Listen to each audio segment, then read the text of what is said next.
Louise with Louise McCare, and I'm continuing on with a palette that I discovered yesterday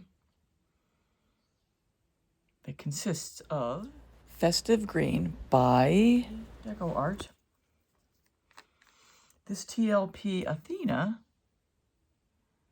which is the first time I opened this guy up, Lady Athena. Oh my gosh. I was looking for something that was a rose gold, and then I saw this sitting on the shelf, and I'm like, you know, I'd probably pull that thing out. This was its beginnings was Caput Mortem Violet, and then I added some Golden's Oxide Black to it to darken it up. And I had a motivation for this color palette that actually originated from something I'll show you in a second. You know, if you just keep your eyes open, sometimes you find inspiration in strange places. Where is it? Ah, this leaf.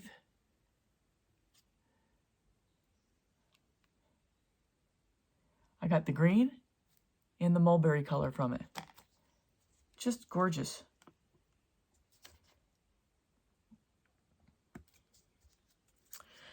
Then, you know, all I had to do is figure out, how do I make that mulberry color? I'm calling it mulberry. I may be misspeaking on the color. This is a TLP that I had. I had Whitehaven already made, and I had some left. I didn't want to waste it, so I added some brulee to it to richen it up a little bit, because the brulee is a little more of a creamy color than the Whitehaven. And it goes nicely with that mulberry I made. And then this is my Payne's Gray combination between Golden and Arteza. Just a beautiful, rich, kind of a grayish, chalky blue. Just beautiful.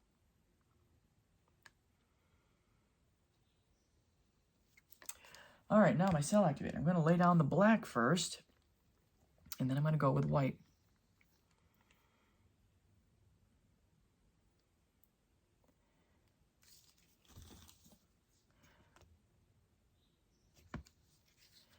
Here's the white.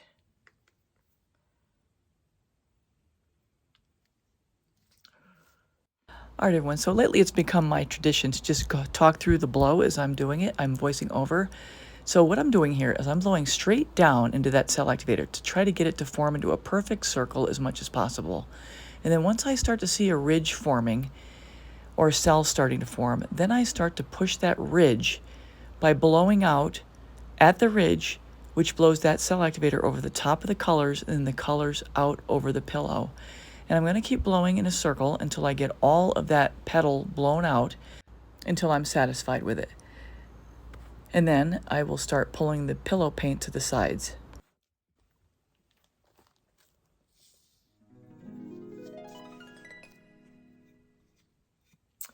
Once again, too much cell activator. Back off the cell activator.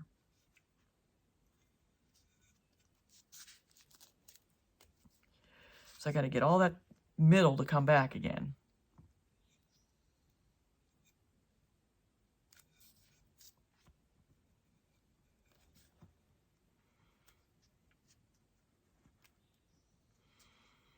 I had this all centered and then I moved it around.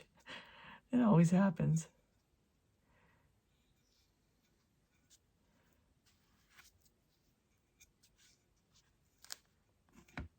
I gotta blow the middle out. Darn it.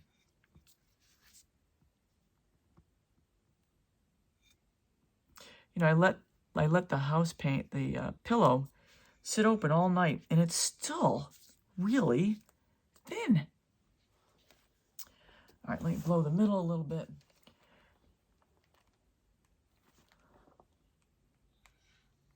So for anyone newer watching, what I'm doing is I'm blowing into the cell activator to get it to spread out so that the colors that are underneath can push through and have the formation of the cells happening. And this is because I probably put down too much cell activator this time. So now I'm just trying to spread it out a little bit as we go.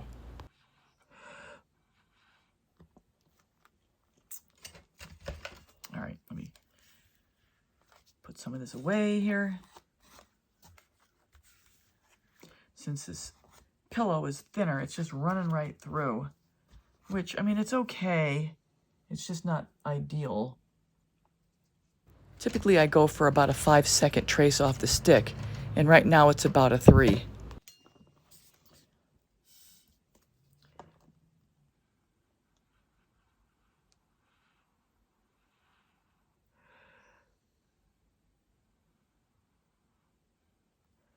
The center's being stubborn. I wonder if I need to check my cell activator. It seemed okay. All right. Okay, let's give this thing a ride. Now this is a very fast spin. If you want to see what I do to keep that tile down, look at video 230. I'll link it above. This color combination is just spectacular, and that homemade color is really gorgeous. I'm really, really enjoying making colors. And then, of course, that color goes with the Athena, just gorgeous. So I've got the mulberry surrounded by 2 TLPs, and it's just fantastic. And I think, oh, no, the Put Mortem Violet is a semi-transparent. Interesting. Okay. But this combination's working. And here's the thing. I think it's important to wait to use TLPs until you understand how paints work and how the colors go together. And even now, I'm going to have a lot to learn with understanding how the TLPs work with the tubes. Oh, geez, this thing's amazing. Oh, those colors are killing it, killing it. You'll definitely be seeing more with this color palette in the future. Oh.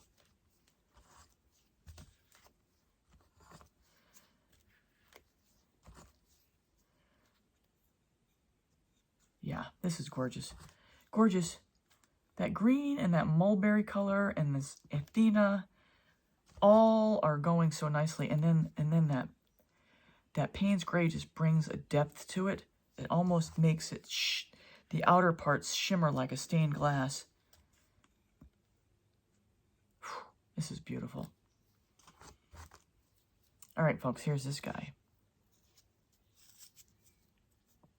Look at that. Oh my gosh, just beautiful. Oh.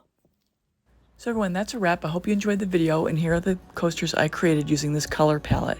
If you haven't subscribed yet, please subscribe, hit the bell and all, and leave comment, and you'll get all my latest art tutorials. Also, at the end of this video, I will have a link to my Bloom Coaster playlist, so you can see other color palettes and other combinations. Thanks a lot, everybody. Take care. Till next time.